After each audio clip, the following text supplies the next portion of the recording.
आज के वर्तमान टाइम पर जो इंफ्रास्ट्रक्चर है ऑलरेडी इनसफिशिएंट हो चुका है। पूरी जो कंस्ट्रक्शन है ये अनऑथराइज है, पर लैंडर की ब्राइब चलती है और बिना पार्षद की मर्जी के कभी कोई कंस्ट्रक्शन उसके क्षेत्र में नहीं हो सकती। तो अपने घर में ही लैंटर माफिया बैठा हो तो बाहर क्या रोकेंगे, और इस विषय पे जांच भी मांगेंगे। जो है घर घर जाकर के शराब खरीद सकते हैं। जहां तक शराब का मुद्दा है, हम कल भी इसके खिलाफ थे, हम आज भी इसके खिलाफ है। अगर प्रदीप नरवानी इतना एक्टिव है तो बड़ा कोई राजनीतिक फायदा तो चाह रहे होंगे। पूनम भारद्वाज जी को इस्तीफा दिलवाइए, एमसीडी का चुनाव करवाइए। अगर प्रदीप नरवानी को अपना नेता मान के कहेगी तो बिल्कुल जी हम चुनाव लड़ने जा रहे हैं। नमस्कार, बहुत स्वागत है आप सभी का पालम अपडेट्स में। और मैं इस वक्त राजनगर में मौजूद हूँ। राजनगर के आरडब्ल्यू के जनरल सेक्रेटरी और एडवोकेट प्रदीप नरवानी जी मेरे साथ में हैं। लगातार सोशल मीडिया पर इनका एक पेज है, राजनगर के कई मुद्दे उठा रहा है, राजनगर को लेकर अपनी आवाज़ उठाता रहा है कि भाई राजनगर में ये समस्या है, राजनगर में ये समस्या है। कई समस्याओं को प्रदीप नरवानी जी ने अपने एंड से सॉल्व भी किया है। उन सभी पर बातचीत करेंगे और साथ ही साथ ये भी बात करेंगे कि भाई आखिरकार प्रदीप नरवानी जी अब क्या कुछ इनका प्लान है आरडब्ल्यू को लेकर, और राजनगर में जो ये मुद्दे उठा रहे हैं उनमें क्या कुछ सच्चाई है। आज उन्हीं सभी को जानने की कोशिश करेंगे। प्रदीप नरवानी जी, आपका सबसे पहले बहुत बहुत स्वागत है हमारे चैनल पर। नमस्कार पवन जी, आपके दर्शकों को भी नमस्कार। बड़ी समस्या जो आरडब्ल्यू के अंदर में है, आप बता रहे हैं लगातार, मैं आपके चैनल पर भी देख रहा हूँ जो आपका सोशल मीडिया चलता है कि भाई आप कह रहे हैं भाई पानी की बड़ी समस्या है। पानी को लेकर आपने कल हाल ही में अभी हम देखें तो आपने कुछ पाइपलाइन भी बिछाई, पाइपलाइन को लेकर काम किया और आपका ये कहना है कि भाई लगातार जो पानी की समस्या है वो राजनगर में एक बड़ी समस्या बन चुकी है। क्या कुछ वो पूरा मुद्दा है, आप बताइए बतौर आरडब्ल्यू जनरल सेक्रेटरी। देखिए, राजनगर पार्ट 2 में हर साल जैसी गर्मियाँ आती हैं पानी की स्कार्सिटी, पानी की कमी शुरू हो जाती है। तो आरडब्ल्यू ने इसके लिए 2 फोल्ड मुहिम छेड़ी हुई है। पहला कारण तो यह है कि जो दिल्ली जल बोर्ड का इंफ्रास्ट्रक्चर है हमारे यहाँ पर, वो इंफ्रास्ट्रक्चर अभी सफिशिएंट नहीं है। पुराने हालात के अकॉर्डिंगली वो आज के लिए सर्वाइव नहीं कर पा रहा है। तो 70% राजनगर में तो वाटर पाइपलाइन बदलने की आवश्यकता है। दूसरा, जो हमारा कमांड टैंक है वो पूरी आपूर्ति नहीं कर पा रहा, तो एक नए यूजीआर की भी रिक्वायरमेंट है, अंडरग्राउंड रिसीवर की। उसके लिए भी हम कार्यरत हैं। और दिल्ली हाई कोर्ट में हमारी अभी भी 2 पिटीशंस पेंडिंग हैं और कई पिटीशन हमारी डिस्पोजल हो चुकी हैं, कुछ पिटीशन एनजीटी के पास हैं। तो लगातार हाई कोर्ट और एनजीटी के डायरेक्शन से वाटर पाइपलाइन और शिविर पाइपलाइन पे काम हो पा रहा है और हाई कोर्ट के ऑर्डर ज़मीनी लेवल पर इम्प्लीमेंट भी हो रहे हैं। लेकिन प्रॉब्लम ये है कि ये सब करने के बाद भी अगर आज हम पाइपलाइन चेंज कर भी देते हैं तो हमारे यहाँ की जो दूसरी बड़ी प्रॉब्लम है वो है लैंटर माफिया। अगर आज हमने जैसे गली नंबर 6 में, पहले पानी की बात करते हैं प्रदीप जी। आप कह रहे हैं पानी की समस्या है और जो आने वाला समय है जल बोर्ड का, आप जो बता रहे हैं कि 5 साल में जो अभी आपूर्ति हो रही है, जो अभी सप्लाई हो रही है वो कम पड़ जाएगी, ये आप कह रहे हैं। देखिए, मैं ये नहीं कह रहा, मैं ये कह रहा हूँ कि आज के वर्तमान टाइम पर जो इंफ्रास्ट्रक्चर है ऑलरेडी इनसफिशिएंट हो चुका है। मतलब अभी जल बोर्ड की आपूर्ति कम है, लोग ज्यादा हैं या कनेक्शन ज्यादा है। रिसोर्स जो है जिसको हम इंफ्रास्ट्रक्चर कहते हैं, जिनमें पाइपलाइंस आती हैं, जिनमें आपका ये हमारा कमांड टैंक आता है, इसकी कैपेसिटी आती है, कुल मिलाकर के इनसफिशिएंट है। रिसोर्सेस इस वक्त इनसफिशिएंट है। जो पानी की पाइपलाइनें नई होनी चाहिए थी वो नई नहीं है, वो इस वक्त पुरानी है। उनमें पानी का रिसाव है, कई जगह कंटामिनेटेड, मतलब सीवरेज का पानी भी मिक्स हो रहा है राजनगर पार्ट 2 में। तो मेरा ये कहना है कि पानी की पाइपलाइन 70% राजनगर में बदलने की ज़रूरत है अगर हमें कंटामिनेटेड वाटर से निजात चाहिए तो। वरना कई गलियों में तो ऐसा है कि पानी आ रहा है लेकिन वो पानी यूज़ करने के लायक ही नहीं है, वो कंटामिनेटेड है, तो उनके लिए तो पानी आ ही नहीं रहा है। हाँ, अभी मैंने देखा हाल फिलहाल में, अभी कई लोगों से हमारी राजनगर में बातचीत होती है, कहते हैं पानी आता है 10-15 मिनट आता है, गंदा पानी आता है, सीवर का पानी आता है। कुछ लोगों का कहना है कि भाई ये सरकारों की भी गलती है। सरकार अगर इस पर ध्यान दे, विधायक इस पर ध्यान दे, या जिसकी जिम्मेदारी इस पर बनती है वो ध्यान दे तो एक सॉल्व हो सकता है। लेकिन बतौर आरडब्ल्यू जो आपकी जिम्मेदारी है, आरडब्ल्यू का जो काम होता है कि भाई सरकारी विभागों के साथ संपर्क करें, सरकारी विभागों के साथ में आप बैठ करके चीज़ें सॉल्व करें, उनको ये प्रॉब्लम बताएं या विधायक को बताएं। तो बतौर आरडब्ल्यू जनरल सेक्रेटरी होंगे, आपकी पूरी आरडब्ल्यू होगी, क्या काम कर रही है? देखिए, हमारी आरडब्ल्यू सबसे पहले तो जब भी कोई प्रॉब्लम आती है उसका रिप्रेजेंटेशन देती है एससी को, जो कि कमांड टैंक के हेड है, सुपरिटेंडेंट इंजीनियर, और साथ में उसकी जो एक कॉपी है वो सीईओ को जाती है और एक ईमेल जो है वो चीफ मिनिस्टर को जाती है। उसके बाद हम उनको एक कंसिडरेबल टाइम देते हैं। अगर उस कंसिडरेबल टाइम के अंदर काम नहीं हो पाता तो हम ऑनरेबल हाई कोर्ट में अपने फंडामेंटल राइट बहाल करने के लिए, क्योंकि जो हमारे सिटीजन है या आप जो हमारे रेजिडेंट्स हैं उनको हम गवर्नमेंट डिपार्टमेंट के भरोसे तो नहीं छोड़ सकते हैं। तो ये RW एक अलग काम ये करती है कि हमारी लीगल टीम है, अगर एडमिनिस्ट्रेटिव वर्क नहीं हो पा रहा है तो हम ऑनरेबल कोर्ट से डायरेक्शंस ला करके, क्योंकि जब हम ऑनरेबल कोर्ट में जाते हैं हाई कोर्ट में तो पार्टी हम सिर्फ दिल्ली जल बोर्ड को ही नहीं बनाते, दिल्ली गवर्नमेंट को भी बनाते हैं। तो वहाँ पर बजट के इशू नहीं आते।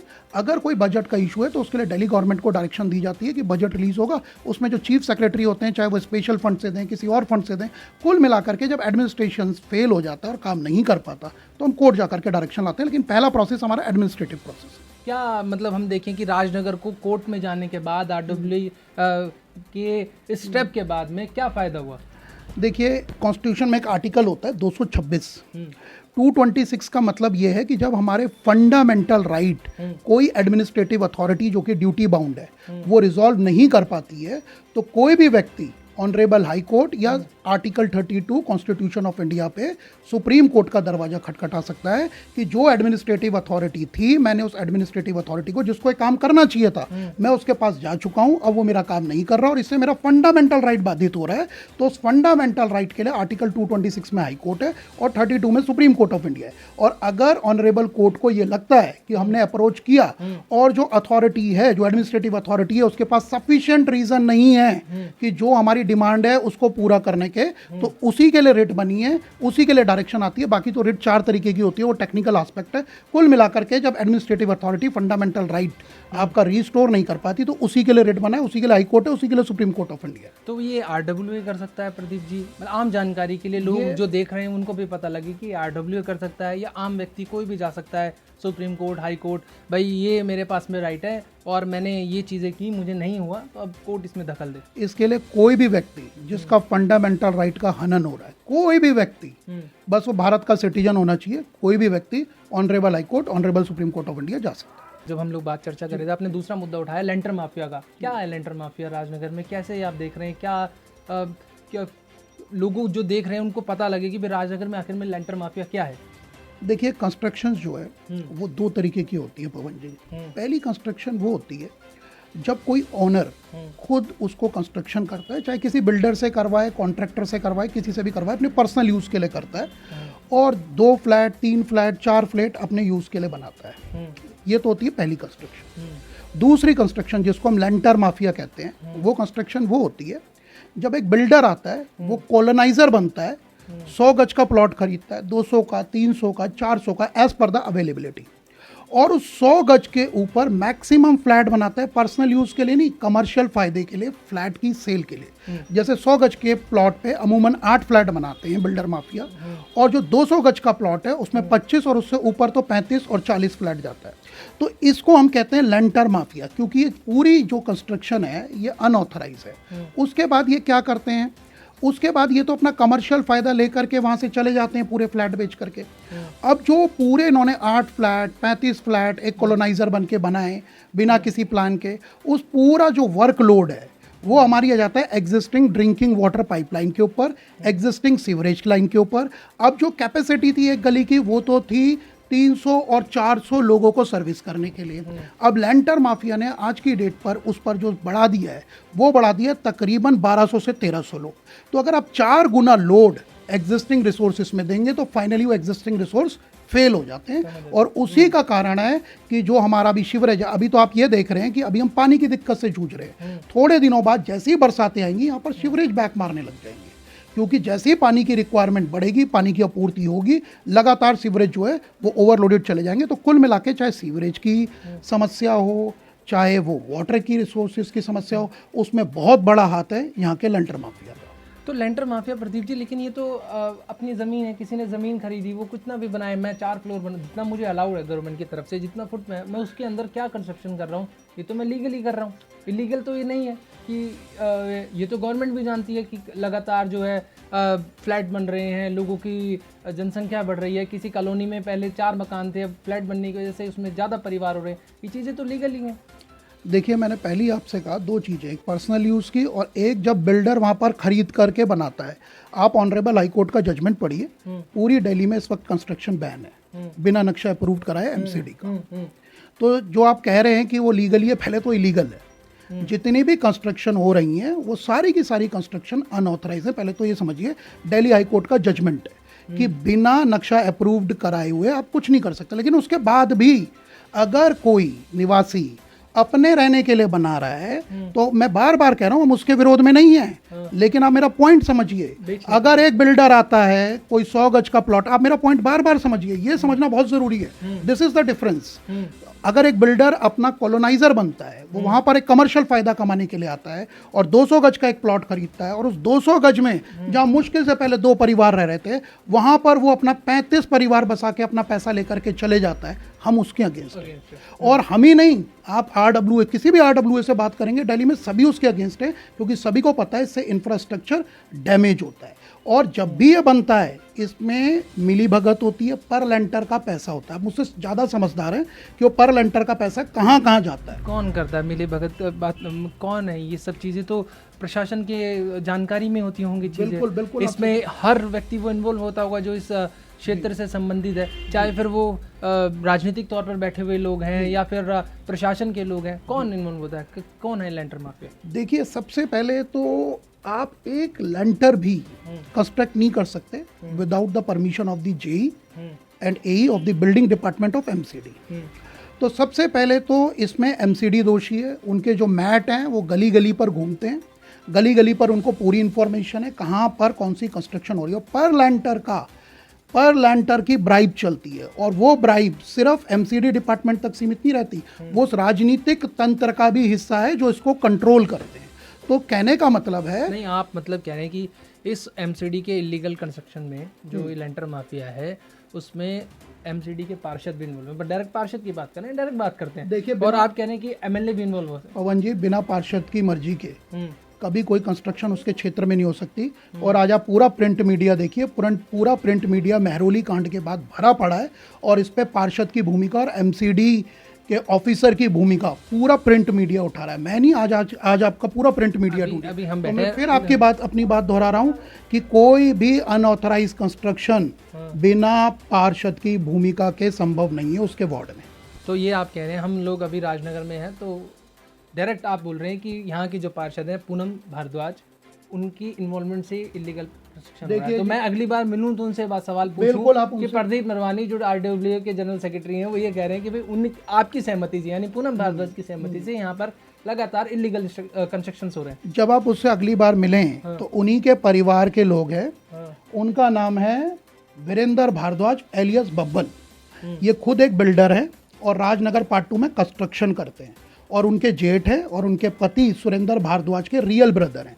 यहाँ पर कई साइट ये G ब्लॉक में कंस्ट्रक्ट कर चुके हैं लेंटर माफिया के तौर पे, और H ब्लॉक में इनकी एक साइट चल रही है। हमने अपने सोशल मीडिया में जियो टैग फोटोग्राफ के साथ उसको डाला हुआ है। तो आप उनसे क्वेश्चन अवश्य पूछिए कि जो उनके जेठ लेंटर माफिया का काम कर रहे हैं, क्या उनकी जो कंस्ट्रक्शन होती हैं वो अप्रूव्ड हैं एज पर नक्शे, और उनको किसका संरक्षण मिल रहा है, क्योंकि इनको रोकने का काम पूनम भारद्वाज जी का है जो यहाँ की काउंसलर है। लेकिन जब अपने घर में ही लेंटर माफिया बैठा हो तो बाहर क्या रोकेंगे। और एक बात मैं और खुल के कह रहा हूँ, यहाँ के जो लेंटर माफिया हैं उनकी जो मनी ट्रेल है, देखिए लेंटर माफिया का जो आधा काम चलता है वो ब्लैक में चलता है, पूरा व्हाइट में नहीं चलता है। जो मनी ट्रेल है वो गोवा तक गई हुई है, गोवा में प्रॉपर्टीज ली गई हैं। तो प्लीज़ ये पूछिए कि कैसे एक बिल्डर जो कि सिंपल नौकरी में था, या हम तो इनके परिवार की भी बात करेंगे जो कल तक एक सिंपल नौकरी में थे, और पूनम भारद्वाज जी की तो कोई इनकम थी नहीं, उनके बेटे की भी कोई इनकम नहीं थी। आज की डेट पर किस प्रकार से एक सिंपल सी नौकरी से इनका इतना बड़ा महल खड़ा हो गया है, इनकी बड़ी बड़ी गाड़ियाँ घूम रही हैं, इनके द्वारका में फ्लैट चल रहे हैं। तो काइंडली हमें भी वो नुस्खा बता दीजिए, क्योंकि ऑन रिकॉर्ड सुरेंद्र भारद्वाज जी की क्या इनकम है सबको पता है, पूरे क्षेत्र को पता है। पूनम भारद्वाज जी खुद एक हाउसवाइफ हैं, उनको जो भी मिलता होगा वो पार्षद ऑफिस का मेंटेनेंस के लिए मिलता होगा, ठीक है, तो उसको तो हम जीरो इनकम ही मानेंगे क्योंकि वो तो खर्च हो जाता है आपके, वो these are the office expenses. जो इनका बेटा है उसकी कोई सोर्स ऑफ इनकम नहीं है। तो कहाँ से पवन जी ये पैसा आ रहा है जिससे बड़ी गाड़ी ले ली गई, दूसरी चीज़ें ले ली गई हैं?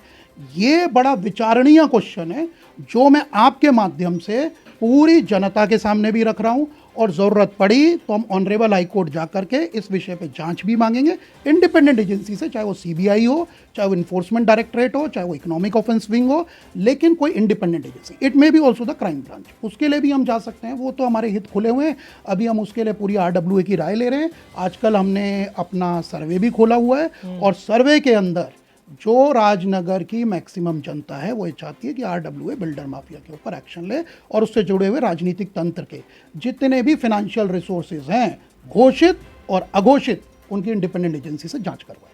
प्रदीप जी, आप जांच एजेंसियों के पास जाने की कह रहे हैं, तो ऐसे तो फिर आप जो बातें आप कर रहे हैं, ऐसे तो कोई भी जो कोर्ट तक जा सकता होगा, या कोई भी वकील फिर तो ये सारे काम कर लेगा। फिर किसी प्रशासन की या किसी व्यक्ति की, ये जो जिम्मेदार लोग हैं उनकी ज़रूरत ना पड़े। जितने भी लोग वकील बन चुके हैं, जो कोर्ट में अभी प्रैक्टिस करते हैं, जो कोर्ट में हैं, तो वो कल को ये सब चीज़ें, वो सब मुद्दे उठा सकते हैं। तो फिर RWA या विशेषकर आप लोगों का क्या काम है स्पेशल? देखिए, सबसे पहले तो मैं आपको बता दूं कि जब हमारी LLB की पढ़ाई होती है, उसमें जब हम कमीशन भी लेते हैं, इवन जब हमारा एनरोलमेंट भी होता है, इवन जो ऑनरेबल हाई कोर्ट में हमारा गाउन भी होता है, उसमें एक जेब हमारी पीछे होती है, आपने देखा होगा। पीछे जेब का ये अर्थ होता है कि एक वकील समाज के लिए काम करेगा। सिर्फ कमर्शियल तो करेगा ही, वो उसको लाइसेंस मिला है, उसको तो अपना काम धंधा करना ही है, लेकिन समाज के प्रति भी वकील का दायित्व। और यही फर्क है, मैं बार बार कहता हूँ, चाहे डॉक्टरी हो, चाहे चार्टेड अकाउंटेंट हो, बहुत ही उम्दा पेशे हैं, लेकिन ये एक लोग, दो लोगों को रिलीफ दे सकते हैं, पेशेंट तक सीमित रह सकते हैं। सिर्फ वकालत वो प्रोफेशन है जिससे आप समाज बदल सकते हैं, क्योंकि आप जनता की आवाज़ के लिए PIL लगा सकते हैं, और जब आप PIL लगा सकते हैं तो आप ऐसे डिसीजन ला सकते हैं जो पूरे भारतवर्ष में इंप्लीमेंट हो सकते हैं, जो पूरी दिल्ली स्टेट में इंप्लीमेंट हो सकते हैं। तो एक वकील होने के नाते हमें कहा जाता है ऑफिसर ऑफ द कोर्ट। हमारी जवाबदारी जितने अपने क्लाइंट के लिए उतनी समाज के लिए भी है, और मेरे ऊपर तो डबल जवाबदारी है। वकील होने के नाते तो सोशल जवाबदारी है ही, लेकिन जब मैं RWA में आता हूं, जिसकी फुल फॉर्म है रेजिडेंस वेलफेयर एसोसिएशन, यानी हमें रेजिडेंट के वेलफेयर के लिए, रेजिडेंट के उत्थान के लिए लगातार प्रयासरत रहना है, तो मेरे ऊपर तो डबल जवाबदारी है। तो उस डबल जवाबदारी को जितना हो सकता है हम उतना निभाने का प्रयत्न कर रहे हैं, और आगे भी करेंगे। अच्छा, एक मुद्दा राजनगर में है, लोग कह रहे हैं भाई शराब जो है घर घर में बिकती है, यहाँ पर आप जो है घर घर जा करके शराब खरीद सकते हैं, तो क्या आप कर रहे हैं उसके लिए? देखिए जी, सबसे पहले तो सुरेंद्र भारद्वाज जी ने क्वेश्चन समाज में भी उठाया था, और लगातार मेरे पास आता रहता है कई गणमान्य व्यक्तियों के जरिए। सुरेंद्र भारद्वाज जी को, मुझे लगता है, रात को एक सपना आया है, और उनको ऐसा लगता है कि मैं इलेक्शन जीता हुआ हूँ, उनकी धर्मपत्नी इलेक्शन नहीं जीती है, मैं इलेक्शन जीता हुआ हूँ और मैं पावर में हूँ, और वो मेरे से सवाल पूछेंगे पूरे वार्ड के लिए। मेरी RWA के अंदर इस वक्त 6 जूनियर्स हैं, और हमारे पास जो रिसोर्सेज हैं वो लिमिटेड हैं, और जब आपके पास रिसोर्स लिमिटेड होते हैं और आपका नियंत्रण नहीं होता है जो प्रशासनिक सेवा है उसके ऊपर, तो आपको कॉलोनी के वो मुद्दे देखने होते हैं जिससे मेजर निवासी त्रस्त हैं। नहीं, शराब में तो मुद्दा आ रहा हूँ, पहले आपका क्वेश्चन है, पहले सुन लीजिए। तो उसके लिए हमें प्रायोरिटाइज करनी होती है चीज़ें जब आपके पास लिमिटेड रिसोर्सेज होते हैं और आप जनसेवा में होते हैं। जहाँ तक शराब का मुद्दा है, हम कल भी इसके खिलाफ थे, हम आज भी इसके खिलाफ है, और कोई भी निवासी अगर हमारे पास राइटिंग में लेकर के आएगा कि उसके आसपास शराब बिक रही है, इससे उसको प्रॉब्लम है, तो निस्संदेह RWA इस पे कार्रवाई करेगी। लेकिन जो इस पर जवाबदारी है वो सुरेंद्र भारद्वाज जी की है। और सन 2012 में जिस परिवार को अब मैं ऑन रिकॉर्ड बोल रहा हूँ, और ये चीज़ उनसे पूछना, सन 2012 में मैं ऑन रिकॉर्ड बोल रहा हूँ, वो जिस परिवार का नाम ले रहे हैं कि ये मुझे शराब बेचते हैं, और जिस भी जाति का वो नाम ले, मैं नहीं करूँगा कोई जाति सूचक वर्ड यूज़, क्योंकि उनमें और मुझ में यही फ़र्क है। सन 2012 में उनकी पत्नी हर गली में उसी परिवार के साथ घूमी, पूरे राजनगर में कहा मैं इसी परिवार की बेटी हूँ, और घर घर घूम के उसी परिवार की बदौलत इन्होंने वोट लिए। ये मैं ऑन रिकॉर्ड कह रहा हूँ। और मेरा ये क्वेश्चन आप पूनम भारद्वाज जी से और सुरेंद्र भारद्वाज जी से पूछिए, और अगर ये इसको डिनाई करेंगे तो इसके नेसेसरी एविडेंस विद गवाह आप स्पेशल आयोजन करना, मैं आपके साथ लाके दूंगा। तो अब मेरा प्रश्न ये है, वापस जब 2012 में यही परिवार यही काम कर रहा था, तब ये इनके गलों में हाथों में हाथ डाल के घूम रहे थे। सन 2026 में भी यही परिवार है, तो सुरेंद्र भारद्वाज जी राजनीतिक गेम खेल रहे हैं या वाकई शराब हटाना चाहते हैं। और वाकई शराब हटाना चाहते हैं तो हमारी तरह कहिए कि हम कोर्ट में जाएंगे। अगर हम लेंटर माफिया हटाना चाहते हैं तो हम सिर्फ अपने पोस्टर मीडिया में गेमबाजी नहीं कर रहे हैं। मैंने अभी आपको पूरी जिम्मेदारी से कहा है कि अगर लेंटर माफिया नहीं हटा हम ऑनरेबल कोर्ट जाएंगे। और मैंने ये भी जिम्मेदारी से कहा है आपको कि जो राजनीतिक तंत्र इसके पीछे है उसकी हम ईडी और सीबीआई से जांच कराएंगे। तो अगर भारद्वाज जी वाकई हटाना चाहते हैं तो पोस्टर गेम ना खेलें, क्राइम ब्रांच से मिलें, दूसरी चीज़ों से मिलें। अगर खुद में इतना लीगल नॉलेज नहीं है किसी वकील को फीस दें या सामाजिक तौर पर किसी वकील से मिलें, हमारे पास आ जाएं, हम बताएंगे कि लीगल तरीका क्या है। कोर्ट में जाएं, कोर्ट से ऑर्डर लाएं, डीसीपी को लिखें, डीसीपी से मीटिंग करें। एक लेटर तो उन्होंने अभी हाल फिलहाल सोशल मीडिया पर शेयर किया, उन्होंने लिखा है एसएचओ को कि भाई शराब माफिया है। और मैंने बात भी की उनसे इस बारे में। मैंने कहा आपके यहाँ शराब होती है, उन्होंने एक लाइव भी किया सोशल मीडिया पर, आप लाइव देखेंगे। तो उन्होंने कहा कि हाँ शराब यहाँ पर इस वक्त लगातार धड़ल्ले से बिक रही है, आप बेची जा रही है लगातार, घरों में बेची जा रही है। अब उसी कंप्लेंट पे आ रहा हूं। अब आप सुनिए, आज पिछला इलेक्शन 2024 में हुआ था विधायक जी का, तभी अपने नाम के पीछे 25 में हुआ था, आई एम सॉरी, तभी अपने नाम के पीछे एडवोकेट लगा। आपको एविडेंस भी दे दूंगा मैं भी थोड़ी देर पे। सुरेंद्र भारद्वाज एडवोकेट, जब इनसे वाला क्वेश्चन हुआ एडवोकेट कम्युनिटी से तो इन्होंने अचानक से लगाना बंद कर दिया। उसकी हम तहकीकात कर रहे हैं, उसकी भी जड़ तक हम जाएंगे कि इन्होंने 2025 में क्योंकि मैं खुद ही उस प्रोफेशन से हूँ तो बार काउंसिल की भी जरूरत पड़ी तो बार काउंसिल ऑफ दिल्ली से हमने वेरीफाई किया है। फिलहाल इनका इनरोलमेंट वहाँ नहीं है। सन 2025 के चुनाव में ये अपने नाम के पीछे एडवोकेट लगा रहे थे। और जब हमने पूछना शुरू किया कि आप एडवोकेट किस कैपेसिटी में लगा रहे हैं, क्योंकि बार काउंसिल ऑफ दिल्ली में आपका रजिस्ट्रेशन नहीं है, तो इनका एडवोकेट, अब आप इनका कोई भी पोस्टर देख लीजिए उससे एडवोकेट नदारद होगा। अब मेरा क्वेश्चन ये आता है कि एक एडवोकेट को तो बहुत अच्छी तरह पता है पवन जी की अगर मैंने एक शिकायत दी है और पुलिस उसमें कार्य नहीं कर रही है तो सीआरपीसी 156(3) में मजिस्ट्रेट से ऑर्डर लेकर के उसमें जांच के आदेश लिए जा सकते हैं। तो क्या एक एडवोकेट को दूसरे एडवोकेट को ये बताना पड़ेगा कि अगर एसएचओ उसमें तफ्तीश नहीं कर रहा है या एसएचओ उसमें एक्शन नहीं ले रहा है तो एक एडवोकेट को सीआरपीसी 156(3) में जाना? अगर वाकई इन्होंने एलएलबी की है, ये एलएलबी फर्स्ट ईयर में पढ़ाया जाता है, तो इनको पता होना चाहिए। तो जो आप मुझसे क्वेश्चन कर रहे हो मैं उसका जवाब दे रहा हूँ। ये नॉर्मल आदमी नहीं है, ये काउंसलर पति हैं। थोड़े दिनों पहले अपने नाम के पीछे एडवोकेट लगा रहे थे। तो उनको ये भी पता होना चाहिए कि एक फॉर्मेलिटी की पुलिस कंप्लेंट करके वहाँ से एक डीडीआर लाने में क्या फ़र्क है और एफआईआर रजिस्ट्रेशन करवाने में क्या फ़र्क है।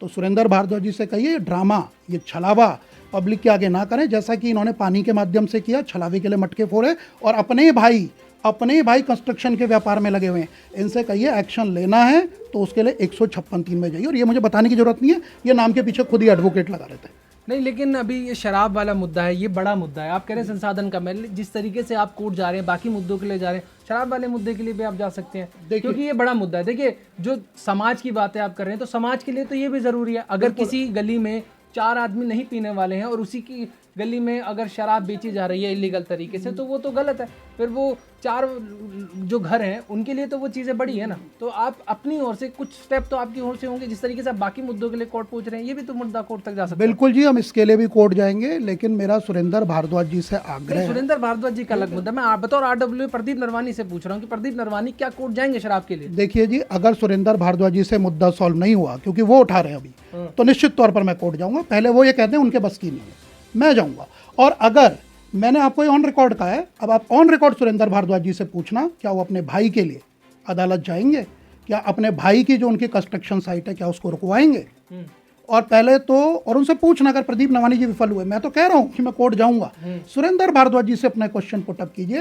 क्योंकि लेंटर माफिया के ऊपर देखिए, राजनीति में या तो पवन जी आप नए नए पत्रकार तो होंगे नहीं, मुझे आशा है आप पुराने पत्रकार होंगे, तो जब भी कोई क्षेत्र के अंदर मुद्दा उछलता है जिसमें आपके परिवार का नाम आता है तो आपको मुद्दा डाइवर्ट करना होता है। ये आज की राजनीति नहीं है, ये मैंने जब से जन्म लिया है और आपने जन्म लिया होगा, ये तब से राजनीति चली आ रही है। क्योंकि लेंटर माफिया का मुद्दा उठ गया है, इनको ध्यान भटकाना है तो इनको नए नए रिसोर्सेज लाने हैं। कभी ये प्रदीप नरवानी जी से ये पूछेंगे कि जी आप दारू का काम क्यों नहीं बंद करवा रहे, तीसरे दिन आप ये पूछेंगे कि आप रेडिया क्यों नहीं हटवा रहे, चौथे दिन ये पूछेंगे कि जो शुक्र बाजार है जो मैं लगवाता हूँ, शुक्र बाजार के अंदर 60 लाइसेंस मिले हैं पवन जी, और कितना लगता है शुक्र बाजार?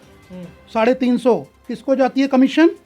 800 रुपये का जो शुक्र बाजार लगता है, जो कमीशन उठती है, और 4 लाख रुपए जो महीने की आमदनी है, ये किसको जाती है?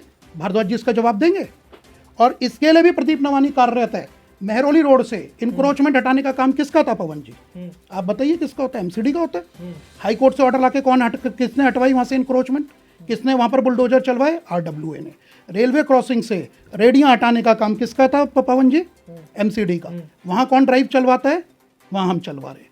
शुक्र बाजार को रेगुलेट करने का काम किसका है? जिनको लाइसेंस मिले वही लगाएं, उनका है, वो हम करवा रहे हैं। जहां पर ये खुद रहते हैं डीडीए पार्क, वहां पर आप अभी शाम को निकल के जाइए, आप शाम को वहां से एक कार लेकर के चल नहीं सकते हैं। उसको हटवाने का काम किसका है पवन जी? इनका है। वो काम कौन कर रहा है? प्रदीप नवानी कर रहा है।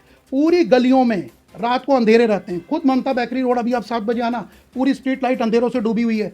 उनके अंधेरों को कौन ठीक करवा रही है? आरडब्ल्यूए। अभी यहाँ से निकलिए रामधारी वाली जी गली पे, पूरी की पूरी लाइटें खराब है, हांडे चोरी हो गए हैं। सुरेंद्र भारद्वाज जी का कहना है मेरे पास हांडे नहीं है, मैं हांडे नहीं लगा सकता। उनको यही से हांडे कौन ला करके दे रहा है? प्रदीप नवानी। तो मेरा इनसे कहना है जब सब कुछ प्रदीप नवानी को करना है तो पूनम भारद्वाज जी को इस्तीफा दिलवाइए, एमसीडी का चुनाव करवाइए, या तो प्रदीप नवानी लड़ेगा या कोई और कॉम्पिटेंट पर्सन लड़ेगा, फिर हम पूरी एमसीडी देख लेंगे, चुनाव फिर लड़ेगा, तो पूरा ही काम कर लेंगे। चुनाव लड़ेगा प्रदीप नरवानी। क्या अपने दिल की बात कह दी? कोई राजनीतिक फायदा है? क्योंकि देखिए जो बड़ी बात है, देखिए जो चर्चा होती है राजनीतिक गलियारे में वो सब जगह की, भाई अगर प्रदीप नरवानी इतना एक्टिव है तो बड़ा कोई राजनीतिक फायदा तो चाह रहे होंगे। अगर आप अपने मन से भी कह रहे हैं कि भाई आप चुनाव करवा लीजिए, तो क्या प्रदीप नरवानी अगले साल एमसीडी चुनाव में हम देखें कि वो मैदान पर उतरेंगे? और बड़ी दूसरी बात, उतरेंगे तो किस पार्टी से उतरेंगे? क्योंकि सोशल मीडिया तो आपका कैलाश गहलोत के भी खिलाफ है, वो बीजेपी में है। बिल्कुल सोशल मीडिया आपका सुरेंद्र भारद्वाज, आप तो खुले आरोप लगा रहे हैं सुरेंद्र भारद्वाज, वो आम आदमी पार्टी में। तो क्या प्रदीप नरवानी इंडिपेंडेंट को लड़ेंगे या किसी पार्टी के साथ जाएंगे और चुनाव लड़ेंगे? ये तय है आपका? देखिए बहुत अच्छा सवाल पूछा है आपने। पहले तो चुनाव लड़ना किसी का भी संवैधानिक अधिकार है, चाहे वो प्रदीप नवानी हो चाहे कोई भी हो। और हाँ, हमने राजनगर पार्ट 2 के सोशल मीडिया पे ऑलरेडी ये घोषणा कर दी है कि हम जो एमसीडी का चुनाव है उसको इस बार लड़ने जा रहे हैं, क्योंकि आरडब्ल्यूए के हमारे सभी रेजिडेंट एग्जिस्टिंग राजनीतिक नेताओं से पार्टी को हमेशा कसूरवार मत ठहराइए। अगर सुरेंद्र भारद्वाज जी गलत हैं तो इसका मतलब ये नहीं है पूरी आम आदमी पार्टी गलत है। अगर हमारे एमएलए काम नहीं कर पा रहे हैं तो ये मत कहिए पूरी भारतीय जनता पार्टी गलत है। आपने खुद कहा कि मैं एक न्यूट्रल होकर कैलाश गहलोत जी के भी खिलाफ बोलता हूँ, मैं न्यूट्रल होकर के जो काउंसलर की गलतियां होती हैं उसको भी उठाता हूँ। कभी भी मेरा आप मीडिया देख लीजिए, हमने किसी पार्टी के खिलाफ नहीं बोला है, किसी पार्टी की रणनीति के खिलाफ नहीं बोला है, क्योंकि मेरी आरडब्ल्यूए एक वार्ड से संबंधित है, इसीलिए मैं वार्ड के ही मुद्दे उठाता हूँ। और हाँ, अगर एग्जिस्टिंग नेता कॉम्पिटेंट है, मैं ऑन रिकॉर्ड बोल रहा हूँ, आरडब्ल्यूए चुनाव लड़ेगी। आरडब्ल्यूए लड़ेगी, प्रदीप नरवानी उसको जो है उसका नेतृत्व करेंगे। और प्रदीप नरवानी किस पार्टी से लड़ेंगे? देखिए सबसे पहली बात, आरडब्ल्यूए जिसको भी घोषित करेगी, अगर मुझे घोषित करेगी तो मैं लड़ूंगा। तो प्रदीप नरवानी है लगातार सोशल मीडिया। तो जी अगर प्रदीप नवानी को अपना नेता मान के कहेगी तो बिल्कुल जी हम चुनाव लड़ने जा रहे हैं एमसीडी को। और ये किस पार्टी? देखिए जी, अब किस पार्टी से लड़ेंगे किस पार्टी से नहीं लड़ेंगे ये तो आरडब्ल्यूए का मंथन होगा, और वो मीटिंग के मिनट्स में आपको तो नहीं बता सकता हूँ, क्योंकि वो जो आरडब्ल्यूए का डिसीजन होगा उसमें मैं नहीं, उसमें 2000 से 2500 लोग जो हमारे ग्रुप में हैं, एक ग्रुप में 1000 लोग हैं, एक ग्रुप में 1600 लोग हैं, और सोशल मीडिया के ऊपर 5500 लोग हैं। सबसे मंथन किया जाएगा, और जो समाज के हित में होगा और जो पार्टी हमारे मेमोरेंडम्स को, जिन शर्तों को हम रखेंगे समाज हित के लिए, उनको मानेगी, तो उसके झंडे तले जाने में हमें कोई तकलीफ नहीं है, बशर्ते जो मुद्दे हमने रखे होंगे राजनगर पार्टी। नहीं, आपकी विचारधारा क्या है भाई? आम आदमी पार्टी की अपनी विचारधारा है, कांग्रेस की अपनी है, बीजेपी की अपनी है। अगर प्रदीप नरवानी को, मैं कहता हूँ आज प्रदीप नरवानी को मौका मिल गया, आरडब्ल्यूए ने कह दिया कि आप कैंडिडेट हैं हमारे एमसीडी चुनाव पे, प्रदीप नरवानी किस पार्टी में जाना चाहेंगे? कोई विचारधारा प्रदीप नरवानी की होगी? जी सबसे दुख की बात यह है कि नेता पार्टी में आते ही पहले पार्टी की विचारधारा से आकर्षित हो जाते हैं, और ये वो तो जाना ही पड़ेगा ना प्रदीप जी, वो तो जाना ही पड़ेगा। पवन जी आप क्वेश्चन करते हैं ना, तो इतना फिर सुनने का भी मापदंड रखिए। नहीं, मैं कह रहा हूँ विचारधारा के साथ तो जाना ही पड़ेगा। आ रहा हूँ आपको जवाब दूंगा उसका। देखिए सबसे बड़ी बात ये होती है कि जब आधे नेता लोग जब पार्टी में आते हैं ना, तो पार्टी की विचारधारा के लिए काम करते हैं। उनका मकसद होता है कि चलिए जी फलाने नेताजी आ रहे हैं, भीड़ लगानी है, भीड़ बटोरो, पार्टी गोवा भेज रही है गोवा जाओ, पार्टी इटली भेज रही है इटली चले जाओ, पार्टी गुजरात भेज रही है गुजरात। हमारे वार्ड में भी चल रहा है, कौन कर रहा है वो आपको पता है। अब समस्या ये है कि अगर हम राजनीति में जाएंगे, हम क्षेत्रवाद को पहला मुद्दा देंगे, पार्टी का मुद्दा बाद में, क्षेत्रवाद का मुद्दा पहले, और थोड़े दिन पहले मुझसे मीडिया में किसी ने पूछा भी था, आप ही के बंधु ने, कि आपके ऊपर ये आरोप लगते हैं कि आप अपने क्षेत्र को, राजनगर पार्ट 2 को सर्वप्रथम रखते हैं, जबकि आप कोऑर्डिनेशन कमेटी के चेयरमैन हैं साउथ वेस्ट के, आपके पास और भी RW हैं, लेकिन आप राजनगर पार्ट 2 पे सबसे ज़्यादा फोकस करते हैं। तो मैंने तब भी ये कहा था कि अगर राजनगर पार्ट 2 का भविष्य है तो वो भी क्षेत्रवाद है, और राजनगर पार्ट 2 की नींव है तो वो भी क्षेत्रवाद है। तो हम किसी भी पार्टी में जाएंगे तो हमारा राजनगर पार्ट 2 क्षेत्रवाद प्रथम होगा, और पार्टी जो है वो सेकंड मुद्दे पे आएगी। तो क्षेत्रवाद की राजनीति प्रदीप नरवानी करेंगे। लेकिन दूसरा सवाल है प्रदीप जी, अब बात करें अगर चुनाव लड़ने की, चुनाव लड़ना तो आम आदमी की, देखिए जो कहते हैं कि आम आदमी के हिसाब से तो बहुत दूर होता है। अगर आप देखिए बहुत पैसा खर्च होता है, जिस तरीके से चुनाव प्रचार प्रसार होता है, बड़ी बड़ी रैलियाँ होती हैं, बड़े बड़े लोगों को इकट्ठा करना पड़ता है, नेता आते हैं, प्रचार प्रसार होता है, पोस्टर लगते हैं, बैनर लगते हैं, आपको फॉर्म भरना पड़ता है, तमाम चीज़ें हैं। प्रदीप नरवानी को फंडिंग कहाँ से आएगी? क्या प्रदीप नरवानी को हम इतना माने कि प्रदीप नरवानी इस टाइम पे इतनी अपनी कैपिटल के साथ में मौजूद हैं कि प्रदीप नरवानी चुनाव लड़ सकते हैं? देखिए, सबसे पहले तो जो ये मिथ है सुरेंद्र भारद्वाज जी का फैलाया हुआ कि चुनाव के लिए तो बहुत पैसा लगता है, जो कि जोर शोर से सुरेंद्र भारद्वाज हम तो देखते हैं। मैं अपने वार्ड में, लेकिन मैं क्षेत्र की बात करूंगा। मैं क्षेत्रवाद की राजनीति करता हूँ, मैं क्षेत्र की बात करूंगा। जिस तरीके से सुरेंद्र भारद्वाज जी का पूरा अमला जमला चलता है, लोग खरीदे हुए, इवन अभी मटका भी फोड़ा था। हम तो राजनगर पार्ट 2 में, हमें पता है उसमें से कितने लोग अपने थे, कितने पराए थे। हालांकि पूरे राजनगर पार्ट 2 में इन्होंने कॉल करके भी बुलाया, कल मैं मटका फोड़ रहा हूँ, उसके बावजूद भी नहीं, मैं उसमें मौजूद था प्रदीप जी। देखिए, कोई कहाँ से था, क्या था, मुझे नहीं पता ना। मैं सुरेंद्र भारद्वाज के पक्ष की बात करता हूँ, मैं कहूँगा लेकिन मुद्दा उनका अच्छा था। अगर पानी नहीं आ रहा है तो वो मुद्दा उठाना बहुत देखिए, जरूरी है। लेकिन मुद्दे की नीयत खराब थी। एक तरफ वो मटका फोड़ रहे, दूसरी तरफ उनका भाई कंस्ट्रक्शन करके ओवरलोड कर रहा है, तो ये ड्रामा था। उनसे पूछे जाएंगे, ये अगली बार जब मैं उनके साथ बैठूंगा ये सवाल हमारा सोशल मीडिया पूछ रहा है, आप भी पूछिए, राजनगर पार्ट 2 की जनता भी पूछ रही है। अब मैं वापस आता हूँ आपके मुद्दे पे, चाहे आप भटक जाए, मैं नहीं भटकूंगा।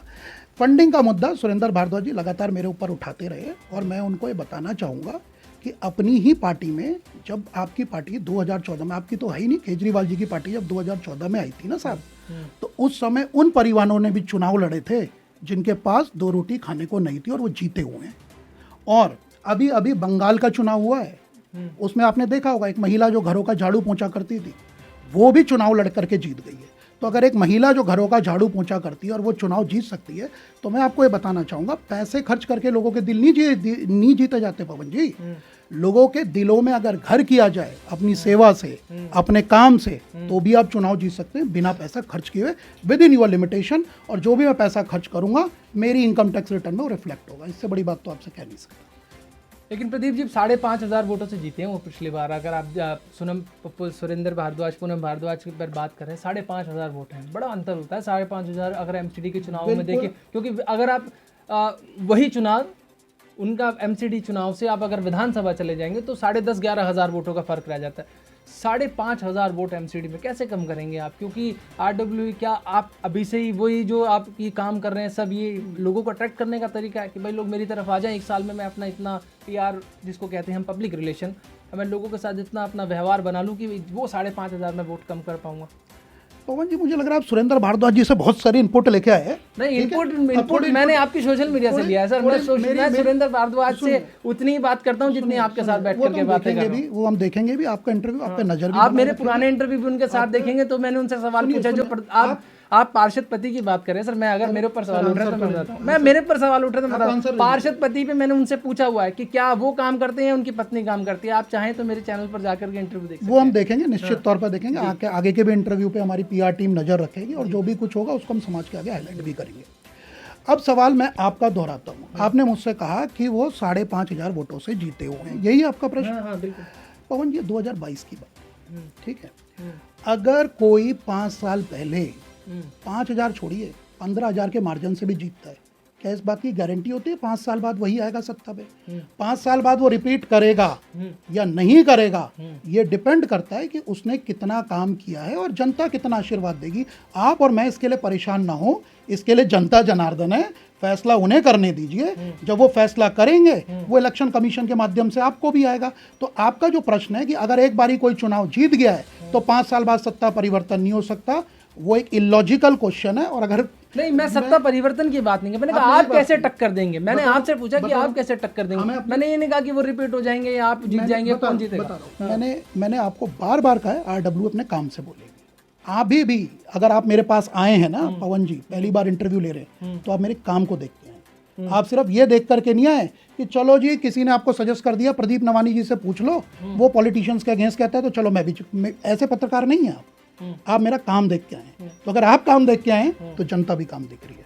चलिए, जनता काम देखेगी, क्या होगा ये तो जनता बताएगी। लेकिन अभी आरडब्ल्यूए में लगातार प्रदीप नरवानी जी जनता के मुद्दे उठा रहे हैं, क्षेत्र के मुद्दे उठा रहे हैं, और इनका एक ही कहना है कि भैया मेरे लिए जो सबसे प्रायोरिटी वाली चीज़ है वो राजनगर का डेवलपमेंट है। लेंटर माफिया के मुद्दे मैं उठाऊंगा, वादा किया है कि शराब वाला मुद्दा भी मैं उठाऊंगा, पानी वाला मुद्दा भी मैं उठाऊंगा, और लगातार जो काम कर रहा हूं वो मैं करता रहूंगा, जनता के बीच रहूंगा, जनता के लिए काम करूंगा। चुनाव लड़ने का मौका मिला तो मैदान में उतर करके चुनाव भी जरूर लड़ूंगा। फिलहाल इस इंटरव्यू में इतना ही। आप अपनी राय जरूर रखिएगा। आप सभी का बहुत बहुत धन्यवाद।